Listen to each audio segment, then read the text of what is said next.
Deux sujets à évoquer lors de nos débats ce matin. William Clécan, bonjour. Eric, bonjour. Bonjour. Bonjour. Eric, bonjour. On va voir un peu ce que les acteurs politiques peuvent se dire en sujet du code électoral, puisqu'on a deux propositions qui sont sur la table. Celle de l'Union progressiste Le Renouveau et celle très vite rattrapée en cours de session par l'Assemblée nationale, celle provenant donc du parti LD à travers sa députée qui siège justement à Porto Novo. Et puis on va parler de cette actualité dans les rues du Bénin, dans les grandes villes du Bénin. Il s'agit de la répression, je dois dire, aux infractions au code routier. Alors, pour commencer par le code électoral, William, vous avez jeté un coup d'œil sur les deux propositions.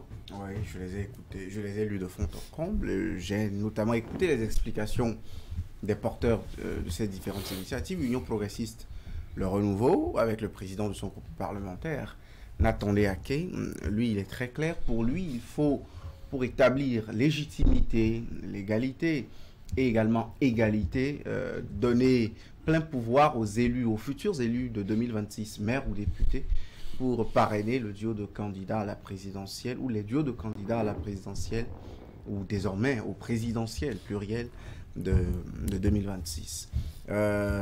Du côté du Parti Les Démocrates, Noureno Achadé porte la loi de son groupe parlementaire qui propose une refonte de ces lois dites chrysogènes jusque-là, de ce code électoral qui est l'émanation de la révision constitutionnelle de 2019, avec notamment des mesures phares comme la suppression du quitus fiscal, du certificat de nationalité, la réduction à 5% du nombre de suffrages à avoir au plan national, la diminution drastique des cautions divisée par 5, carrément. Bref, ils amènent dans un document écrit le projet de société, le discours qu'ils ont toujours tenu dans les rues la plupart du temps. Maintenant, nous sommes en présence d'un schéma politique qui se dessine au lendemain d'un rejet de révision constitutionnelle.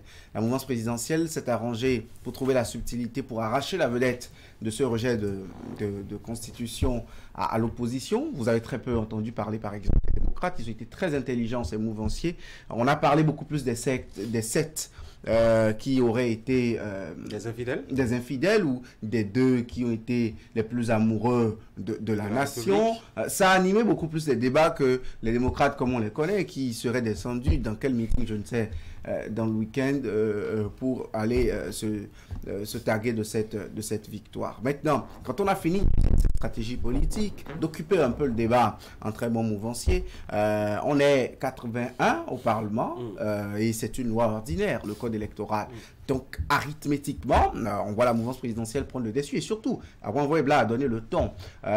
Vous rejetez la Constitution, la proposition de révision de la Constitution, là où vous avez des marges de manœuvre, ou vous n'en avez pas, on vous fera avaler des pilules. Et il a dit, même s'il faut lever... C'est du chantage politique. C'est pas un chantage, c'est la guerre politique. Oui, c'est un jeu politique, ça n'est pas du chantage politique. Je pense que dans un milieu comme l'hémicycle, le palais des gouverneurs, tout est possible et vous devez montrer à votre adversaire qui rivalise d'ardeur, d'intelligence pour vous marquer, vous porter des coups politiques que vous-même vous en avez assez dans votre sacoche pour lui en porter en retour.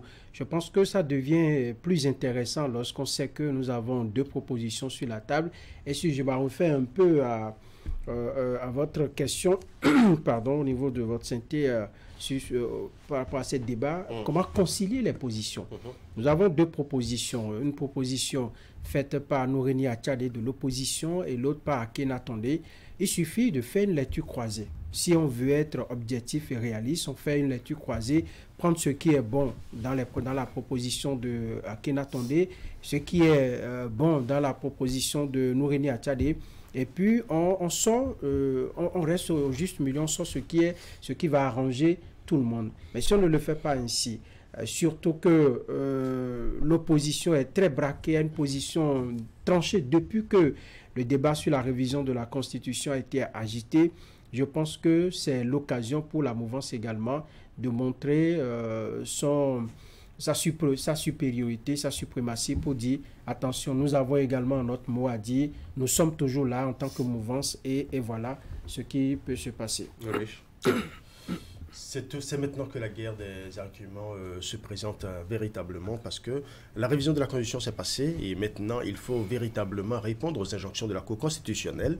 Et déjà nous avons deux lois, deux propositions qui sont en instance, celle de Nouréni Attiaré et celle de Akena Tondé.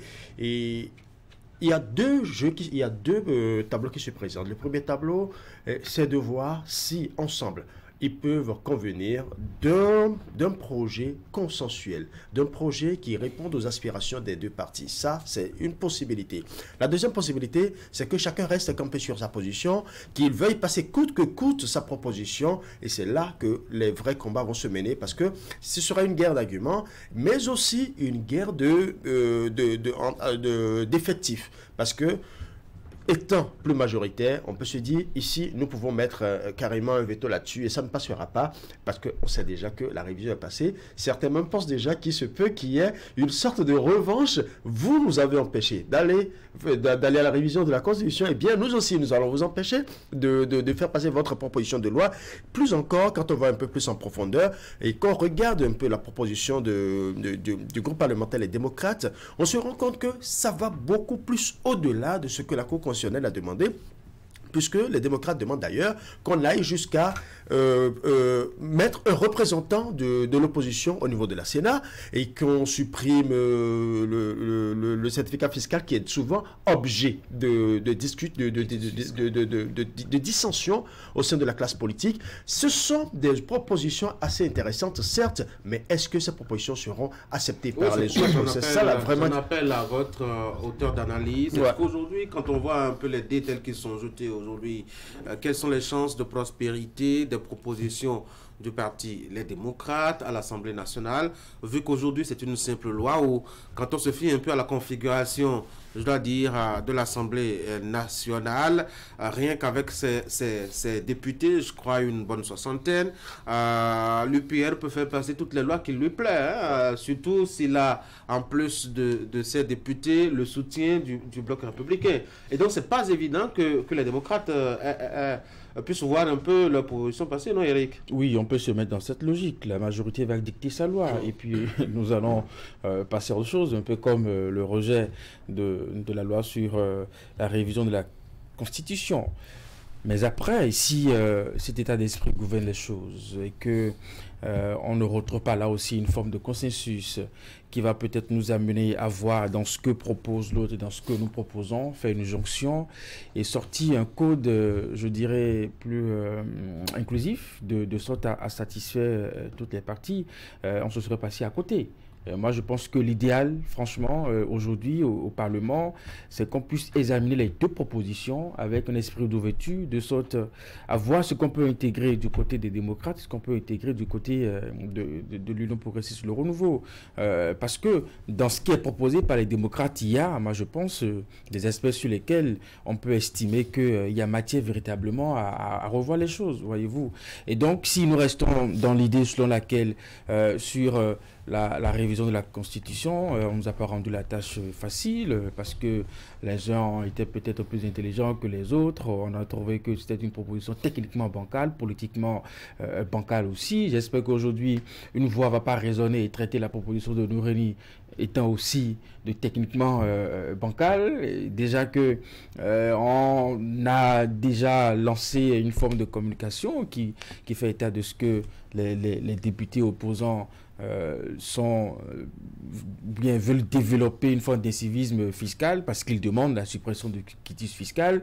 On a trouvé que c'est contre la morale parce que on ne peut pas être élu à l'Assemblée nationale ou prétendre aller à l'Assemblée nationale ou occuper une fonction politique et ne pas être un bon citoyen vis-à-vis de la fiscalité. Or, nous savons que, pour ma part, je l'avais déjà évoqué ici, le problème n'est pas le fait de payer ou de ne pas payer. C'est la façon dont on utilise le quitus fiscal qui pose problème. Donc je pense que dans l'un ou l'autre des cas, je suis de ceux qui pensent qu'il ne faut pas rester campé dans une position, il ne faut pas se dire que parce que ça vient des autres qui n'ont pas une forme d'intelligence de faire de belles propositions qu'on peut considérer dans ce code électoral. Autrement, si on ne le fait pas, on finira l'étape de 2026, nous aurons encore d'autres élections et le code électoral sera encore remis en question et nous referons également les mêmes débats. Franck? Oui, si je m'en tiens pardon, aux propositions des démocrates, il y a de bonnes propositions lorsque vous voyez toute la misère que les politiques subissent pour avoir le quitus fiscal, où on est obligé de faire le pied de grue au niveau donc des régies financières qui sont habilitées à délivrer le quitus fiscal, ou à la veille même d'une élection. Vous ne pouvez pas être sûr d'avoir le quitus fiscal. La caution également qui pose véritablement problème lorsque vous voyez un peu le train de vie des Béninois. Un simple citoyen comme moi, si je réunis les conditions, je dois pouvoir aller à une élection. Donc quand c'est beaucoup trop élevé, ça pose un problème. C'est en cela que je trouve que au niveau des propositions des démocrates, il y a quelque chose à puiser. Il faut aller puiser dans les propositions pour essayer de contenter ou de satisfaire le Béninois lambda qui a envie quand même d'apporter sa pierre à la construction de l'édifice bénin à travers un poste ou une fonction politique. Maintenant, nous sommes dans un milieu politique, ça ne l'oublions pas. Et si les démocrates devraient suivre leurs principes, pardon, qu'ils ont toujours défendu, la ligne qui se sont tracées, c'est qu'ils doivent encore dire, nous ne votons pas, ils restent dans leur coin, les autres font le travail. Parce que de tout temps, les démocrates n'ont vu rien de bon du côté de la mouvance. Tout ce qui vient de là-bas, moi j'ai reçu un démocrate, un membre du parti Les Démocrates ici, qui a dit que la proposition à Kenda Tondé est bonne pour la poubelle. Quand vous écoutez des responsables du parti parler en ces termes, c'est que vous ouvrez un fonds carrément avec les autres acteurs qui sont au niveau du Parlement. Et lorsque vous ouvrez un fonds avec votre minorité que vous avez au niveau du Parlement, ça ne vous arrange pas. Ce qu'ils peuvent faire, ils l'ont déjà fait. Et maintenant, ce sont les autres qui sont à la manœuvre maintenant pour leur montrer nous sommes capables de faire de vous ce que nous voulons. Tout ce que les démocrates peuvent maintenant, dans ce cas de figure, c'est de parler tout le français qu'ils ont là, de dénoncer, de crier, même de taper la table. Mais le jeu va se faire, le code électoral va être modifié, ça va être relu comme vous le voulez, parce que c'est la Cour qui a donné une injonction. Ça doit sortir de là avec ce que la Cour a demandé. Comment est-ce que ça va sortir? C'est ça que nous ne savons pas. Et il n'y a que les membres de la mouvance aujourd'hui qui puissent nous dire voilà ce que nous voulons faire du code électoral. Je pense qu'il faut faire des concessions. Du côté des démocrates, il ne faut pas rester toujours tranché pour montrer que bon, c'est nous qui avons toujours la science infuse, c'est nous qui sommes du côté du peuple, encore que le peuple, c'est pour la mouvance, c'est pour l'opposition. Et donc, pour essayer de faire intégrer leurs propositions, les démocrates doivent adopter une position un peu flexible. J'ai pu écouter un député démocrate qui m'a dit nous voulons d'un code électoral bien établi, un code électoral bien élaboré. Pour y arriver, il faut faire des concessions. Et les concessions, ce n'est pas dans les déclarations du genre dit la mouvance, ils sont dans ce qu'ils proposent, ce n'est pas bien. Il n'y a pas l'intelligence que dans le rang des démocrates. Tout le monde a une petite intelligence qui peut apporter à celle de l'autre pour essayer de construire une nation. Donc moi je pense que c'est des calculs politiques, c'est des jeux politiques, c'est des concessions qu'il faut faire pour nous permettre d'avoir un code électoral qui organise des élections sans problème. Aucun parti politique à lui seul ne peut faire modifier le code électoral. L'Union progressiste, le renouveau, c'est 53 députés. La majorité simple à l'hémicycle, quand ils sont 109, c'est 55 députés. Donc minimum 2 députés du bloc républicain. Le bloc républicain à lui seul... Ou des démocrates. Ou des démocrates, voilà. L'Union progressiste, je dis l'Union, le bloc républicain non plus, pareil pour le parti des démocrates. Mais attention, moi je vois un horizon sombre. Je ne suis pas optimiste sur cette possibilité de discussion, de consensus. La pilule sera peut-être amère, mais ils vont l'avaler parce que le ton est donné. Et quand vous voyez le discours après le rejet de la révision de la Constitution, moi j'ai même comme impression qu'on a vu une révision constitutionnelle mort-née, qu'on a poussé à bout juste pour faire constater aux gens que, une fois encore, les démocrates étaient encore restés droits dans leurs bottes et donc qu'il fallait à un moment donné leur retourner la monnaie de leurs pièces. Et donc, moi je vois un scénario comme celui-là se dessiner parce que pour peser dans la balance, pour faire intégrer les amendements, il faut avoir il faut numériquement peser. Il faut avoir, quand on est 28 et qu'on est de l'opposition, de cette opposition radicale braquée, on ne fait pas inscrire un seul amendement. Et là-dessus, ils sont diamétralement opposés, ces arguments, et elles sont diamétralement opposées, elles sont aux antipodes les unes des autres, ces positions des différents partis politiques. Pour la majorité présidentielle, notamment l'Union progressiste, le renouveau, il faut que ce soit les futurs élus de 2026 qui aient la légitimité qu'il faut pour parrainer les candidats au présidentiel de 2026. Ce qui n'est pas le cas de la mouvance de l'opposition. L'opposition, par contre, pense que les députés en l'état n'ont pas été inquiétés par la décision du juge constitutionnel et qu'il faut aller voir la situation du côté des maires et juste quelques décalages de date et pour permettre cet équilibre. Déjà sur ce fondamental, ils ne s'entendent pas. Sur ce fondement, ils ne s'entendent pas. Et ne l'oubliez pas, la volonté du président de la République, c'est bien de voir ses élus de 2026 et c'est elle qui est matérialisée par la proposition de son parti politique. Donc moi, je trouve que ce serait très difficile, pour répondre à votre question d'interrogation de ce débat, ce serait très difficile de concilier les positions sur ces différentes propositions en face, et parce que numériquement, la mouvance présidentielle, notamment l'Union progressiste, le renouveau, est au devant de la scène, il se pourrait, avec quelques soutiens du bloc républicain, que cette loi puisse passer. À ne plus dire jamais en politique. Je ne dis pas jamais. Tout quand vous dites très difficile. Très difficile, c'est différent de jamais. Oui, c'est vrai, mais je pense qu'il faut être prudent quand on analyse les faits politiques. C'est-à-dire qu'à l'Assemblée, tout de suite, vous pouvez les voir en train de s'amouracher. L'instant d'après, ils vont commencer par se porter des coups et ainsi de suite. Avec les politiques, il faut rester prudent. Et Dieu seul sait le jeu politique qui va se jouer dans la journée d'aujourd'hui. Peut-être que les démocrates vont faire des concessions et, la mouvance va faire des concessions. Les démocrates également vont essayer d'introduire ou de faire passer quelques-unes de leurs propositions. Tout est jouable aujourd'hui au Parlement. Ouais. Nous le savons déjà, le Parlement c'est un haut lieu de la politique et tous les coups se jouent, tous les coups sont permis et chacun défend carrément son camp. Et ce qui se passe actuellement, c'est qu'il va falloir que tous les groupes parlementaires prennent de la hauteur. Parce qu'actuellement, le peuple attend un code électoral et c'est l'occasion idéale parce que dans ce code électoral, c'est vrai qu'il y a des choses qui sont bien, mais il y a aussi des choses qui sont moins bonnes et tous en conviennent. Donc une fois qu'ils savent tous qu'il y a des choses qui sont moins bonnes, c'est l'occasion idéale pour retoucher et réviser de sorte à ce que nous sortions de ce carcan pour offrir au peuple béninois un code électoral digne du nom que nous pouvons utiliser sur des années. Pas un code que nous allons revoir d'ici quelques mois, d'ici quelques années.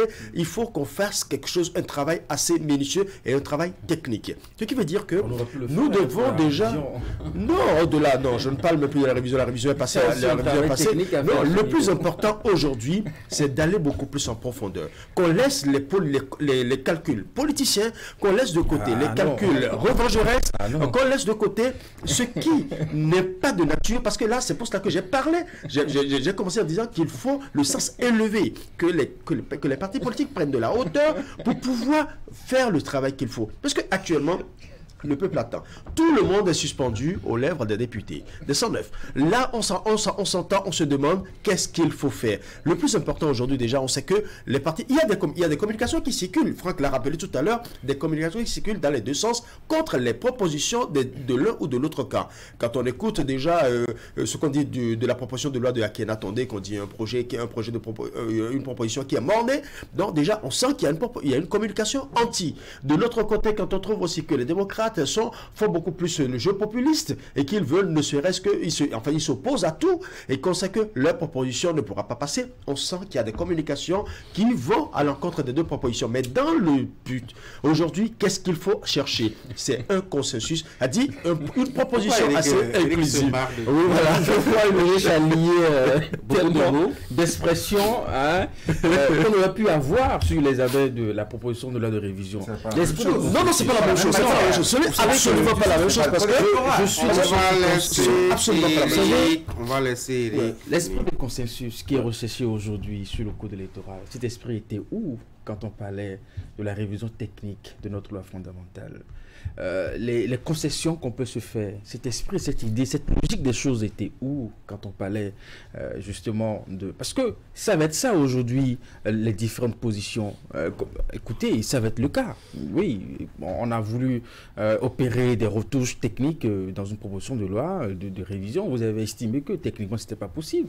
Moi, je pense que ça va être comme ça également aussi aujourd'hui. Et peut-être que les choses ont été faites justement pour qu'on en arrive là, pour qu'on puisse justifier le fait qu'aujourd'hui, sur le code électoral, la majorité puisse dicter sa loi, justement. Quand ça a été fait pour la révision, écoutez, il n'y a pas eu péril à la demeure, le blé n'est pas tombé. Donc, ce ferait que également les choses puissent se faire. Même si avec le code électoral, on peut espérer une forme d'ouverture de concession, les gars, ils iront choisir des morceaux qui les arrangent également. Hein? Ils ne vont pas prendre l'intégralité. Enfin, en tout cas, moi, je suis pas en train de voir, par exemple, la majorité accepter, n'est-ce pas, même avec une bonne foi, la soustraction de quitus fiscal, par exemple. Je ne les vois pas le faire. Même si ils vont prendre quelques aspects de la proposition des démocrates, ça va être des éléments qui, selon eux, dans l'absolu, on peut faire avec. Moi, je pense que les choses iront dans ce sens, mais dans l'absolu, ça va être toujours dans l'intérêt de la majorité plutôt que de l'opposition. Très rapidement. Vous savez, quand on dit techniquement, moi, ça me dérange beaucoup.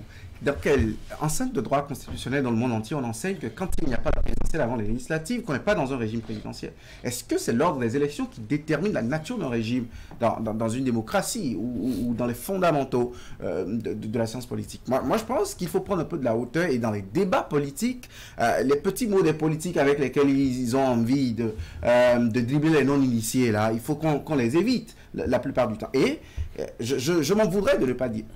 Un éminent de très grande renommée, ancien responsable d'institution d'une république, de notre république, a dit ceci: qu'est-ce qui nous presse pour que là, on n'arrête pas les débats, pour qu'on aille chercher le rapport de la Sénat sur les communales de 2020, sur la présidentielle de 2021, sur les législatives dernières, qu'on aille chercher les rapports de monitoring des organisations de la société civile, qu'on aille voir ce que techniquement chacune de ces instances a recommandé pour parfaire le code électoral et lever des goulets d'étranglement.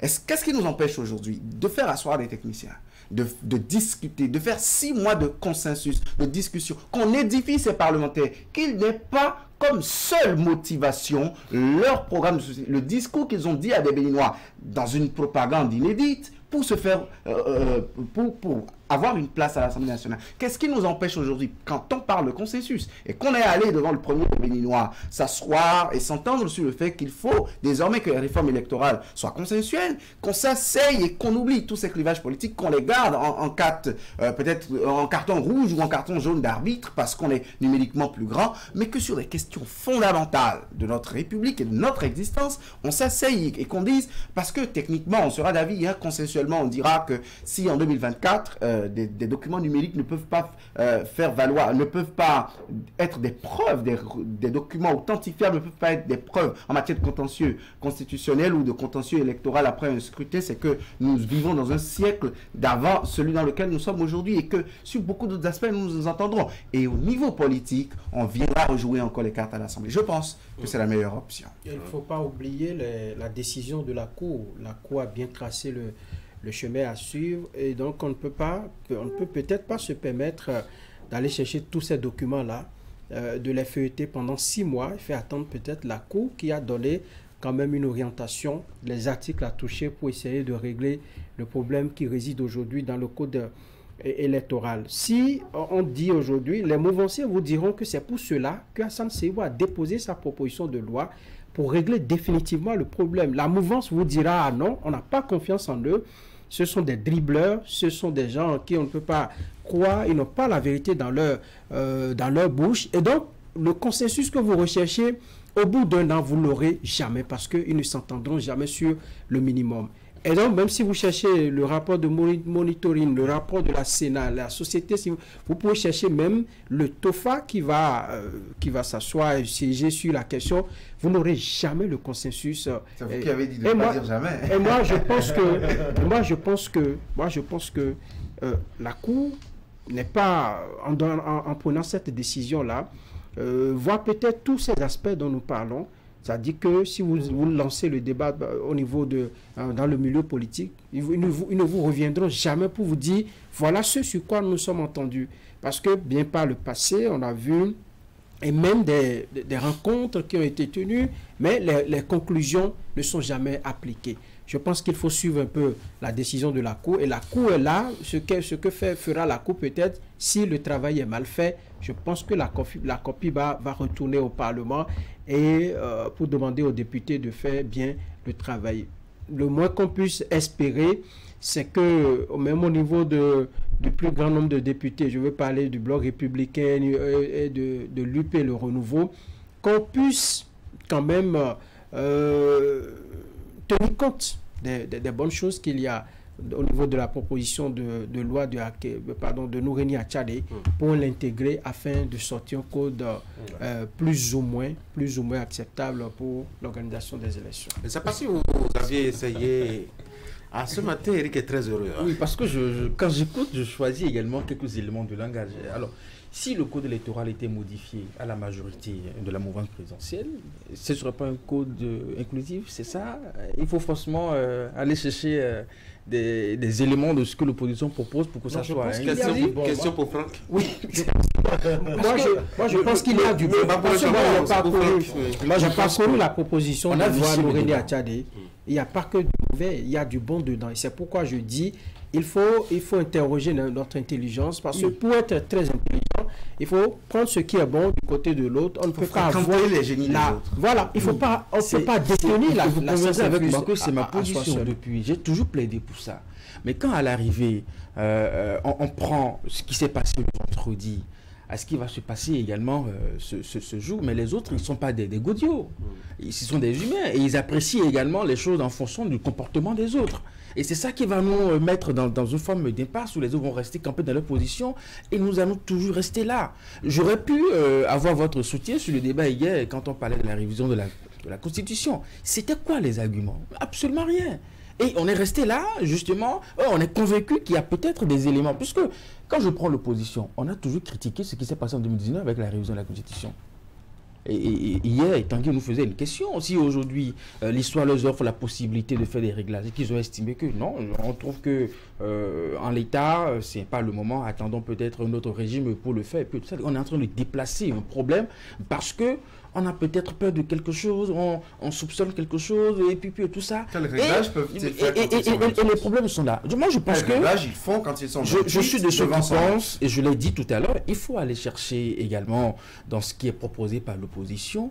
Si on estime que ça peut nous permettre de régler des problèmes en 2026, allons-y. Une dernière question, le temps de boucler ce sujet. C'est vrai que j'en avais prévu deux.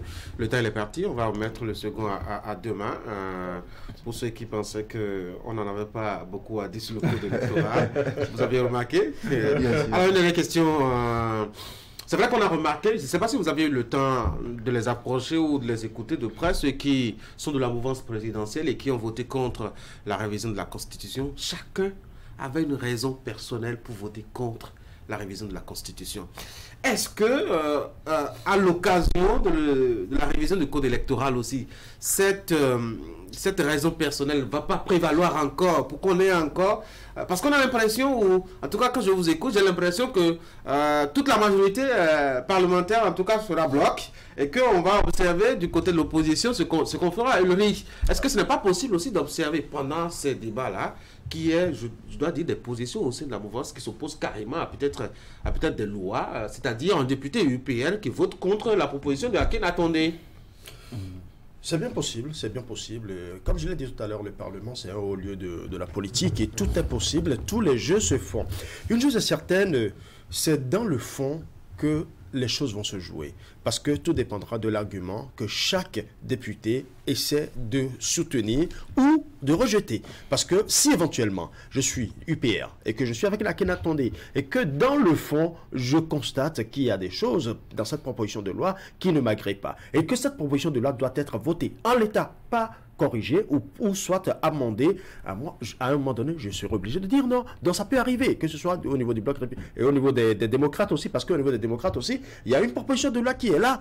Et est-ce que tous les démocrates sont de cœur, accordent leur violon avec cette proposition dans son intégralité? Je dis bien dans son intégralité. Si éventuellement ils n'accordent pas dans l'intégralité, il y a des choses qu'ils acceptent, mais il y a des choses qui peut-être leur fait ne les agréent pas trop.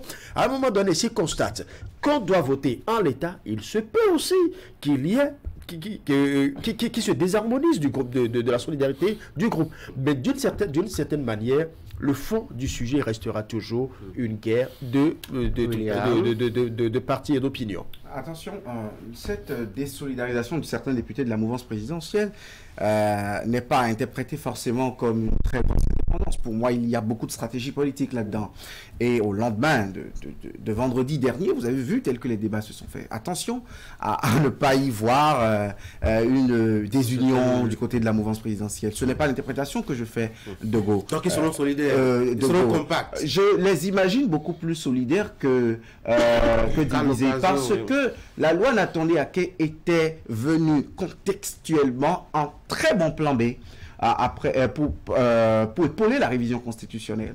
On n'a pas vu venir la loi Natondé Aké, et la loi Natondé Aké est venue au moment où l'opposition se concertait autour du parti Les Démocrates pour sortir un mémorandum à déposer à Patrice Talon, autour duquel il fallait en retour chercher un consensus. Quand je me mets en analyste politique au milieu de ces deux événements, attention, pour moi, c'était la carte de la mouvance présidentielle pour à un moment donné faire passer un certain nombre de choses.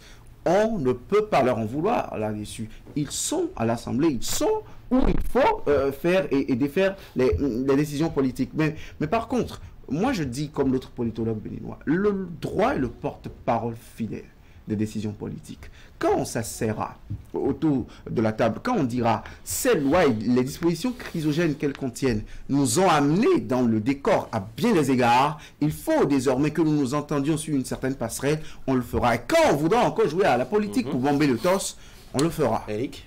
Vous savez, pour atteindre ce résultat, on peut peut-être justement choisir un député de l'Union progressiste le renouveau, un du bloc républicain pour jouer le jeu. Enfin, il peut voter contre et puis montrer que bon, on n'est pas tous, voilà, on n'est pas tous d'accord. Tout en gagnant, tout en faisant en sorte que tout le reste puisse voter pour, et puis on a le même résultat. Pour avoir le résultat, on n'a pas besoin que l'ensemble des députés de la majorité présidentielle au Parlement puissent voter pour. On peut choisir quelques-uns pour faire le jeu et rester dans la logique de ce que, bon, un peu comme sur la loi de la révision, c'était estimé que ce n'était pas le moment. Également sur le code électoral, d'autres ont aussi estimé qu'ils ne sont pas du tout d'accord pour ce qui va se faire, et on aura le même résultat. Et comme l'a relevé William, ça peut être également le fruit d'une stratégie. Qui sait? Franck, on va finir. Non, moi je pense qu'au-delà de l'affirmation de l'expression d'une certaine liberté d'un député, fut-il de la mouvance, William l'a si bien dit, c'est de la stratégie, de la haute stratégie politique, parce que cela a permis de rabattre le caquet tout de suite aux députés. Je n'ai pas vu les visuels qu'ils ont l'habitude de publier en masse. Je n'ai pas vu ces visuels-là circuler. Je n'ai pas vu des interventions du genre dire, écoutez, oui, c'est nous qui avons fait échouer, voilà. Vous avez vu toute cette petite stratégie, ça a permis de bouger un peu les nids, et ça a permis à la mouvance également de monter un tout petit peu en matière de communication sur les réseaux sociaux et même dans la presse nationale. Vous avez vu, est-ce que vous avez vu les images des députés défiler? Ce sont les 7, c'est-à-dire les 2 du bloc républicain, je crois, non, les 3 du bloc républicain et les 4 de l'UP, le renouveau. Donc, vous avez vu, ça a permis, c'est pourquoi je dis, il y a quelqu'un qui a dit que le problème n'était pas dans la révision de la Constitution pour Patrice Talon, c'était plutôt au niveau du code électoral. On les a basculés d'un côté, et maintenant on les ramène sur le terrain, sur le ring pour faire véritablement. Et sur le ring, on voit que les forces sont disproportionnées, il n'y a pas un rapport de force. Les députés démocrates sont au nombre de 28. Les autres, quand ils vont se mettre ensemble, le bloc républicain et l'UP, le renouveau, le nombre qu'ils font, eh bien, ça permettra modifier le code électoral en suivant les injonctions de la Cour constitutionnelle. Moi, je pense que c'est de la politique et de la vraie politique qui est en jeu là. Allez les gars, merci beaucoup pour cette discussion. On aura passé de bons moments à analyser ensemble un peu de quoi retourne cette affaire de code électoral que les députés vont examiner tout à l'heure. Je vous souhaite de passer une très bonne journée. Mesdames et messieurs, on va finir en vous annonçant deux rubriques. La rubrique est en immersion avec Ouliat Sanoussi qui nous propose au nom de ce mois de mars consacré justement aux droits de la femme et précisément la journée du 8 mars, au nom donc de cette journée et de cet événement, une réalisation qu'elle nous propose avec une dame, elle est fleuriste, paysagiste, elle nous propose à fabriquer des fleurs, c'est une femme qui offre des fleurs, doit-on dire, à l'occasion donc du 8 mars, vous verrez de quoi est-ce qu'elle est capable dans l'élément réalisé par Ouliat Sanoussi. Juste après, vous aurez la revue de presse.